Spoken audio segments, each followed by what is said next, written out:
అనగనగా ఒక చీమ ఎంతో సంతోషంగా తన జీవితాన్ని గడిపేది. ఒకరోజు ఉన్నట్టుండి చీమకు తలుక్కున ఒక ఆలోచన వచ్చింది. నేను తపస్సు చేసి భగవంతుణ్ణి ప్రత్యక్షం చేసుకుని గొప్ప వరాన్ని పొందాలి అని. దానికి వచ్చిన ఆలోచనకు అదే ఎంతో మురిసిపోయి చిందులు వేసింది. వెంటనే తన స్నేహితురాలిని పిలిచి ఈ విషయం వివరించింది.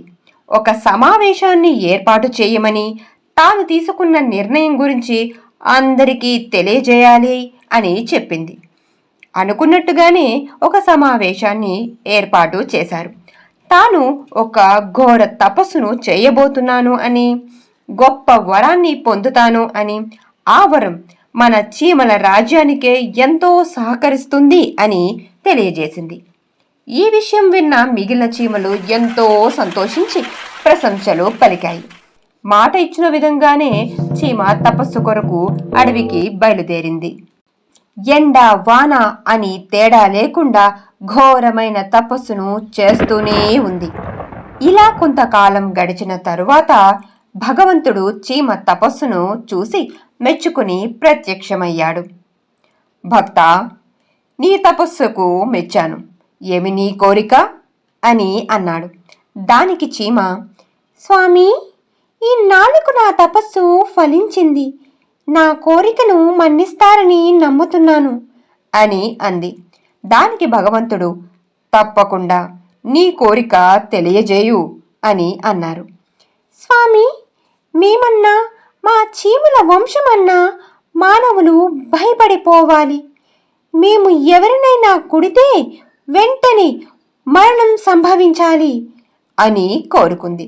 దీనికి భగవంతుడు నవ్వుకొని తదాస్తు అని చెప్పి అదృశ్యమైపోయాడు. చీమ తపస్సు ఫలించిందని సంతోషంగా తిరుగు ప్రయాణం చేసింది. ఒకరోజు ఒక సమయం చూసుకుని ఒక మనిషిని గట్టిగా కుట్టింది. అంతే, అది కోరుకున్నట్టుగానే వెంటనే మరణం సంభవించింది. కానీ ఆ మనిషి మరణం కాదు, ఆ చీమే చివరికి మరణించింది. ఇక్కడ మనం కొంచెం కథ వెనుకకు వెళితే, చీమ తపస్సు చేసి భగవంతుడు ప్రత్యక్షమైన తర్వాత నేను ఎవరినైనా కొడితే వెంటనే మరణం సంభవించాలి అని కోరుకుంది. కానీ ఎవరి మరణం సంభవించాలి అని అది సంక్షిప్తంగా తెలియజేయలేదు. అందుకే ఎప్పుడైనా మనల్ని చీమ కొడితే అదే వెంటనే మరణిస్తూ ఉంటుంది. ఒకవేళ చీమ అప్పుడే స్పష్టంగా తన వరాన్ని చెప్పి ఉండి ఉంటే, ఆ భగవంతుడు తదాస్తు అని ఉండి ఉంటే, ఈ కోటానుకోట్ల చీమల మధ్యలో మన పరిస్థితి ఏమయ్యేదో కదా. ఈ కథ ద్వారా రెండు విషయాలు అర్థం చేసుకోవచ్చు. ఒకటి, ఏదైనా విషయాన్ని ఎవరికైనా తెలియజేస్తున్నప్పుడు స్పష్టంగా అర్థమయ్యేలాగా చెప్పాలి అని. రెండవది, స్వార్థమైన కోరికలు ఎప్పుడూ నెరవేరవు అని. ఈ కథ ద్వారా మీకు అర్థమైన విషయం ఏమిటో కమెంట్ ద్వారా తెలియజేయండి. ఈ కథ గనక మీకు నచ్చినట్లయితే లైక్ చేయండి, షేర్ చేయండి.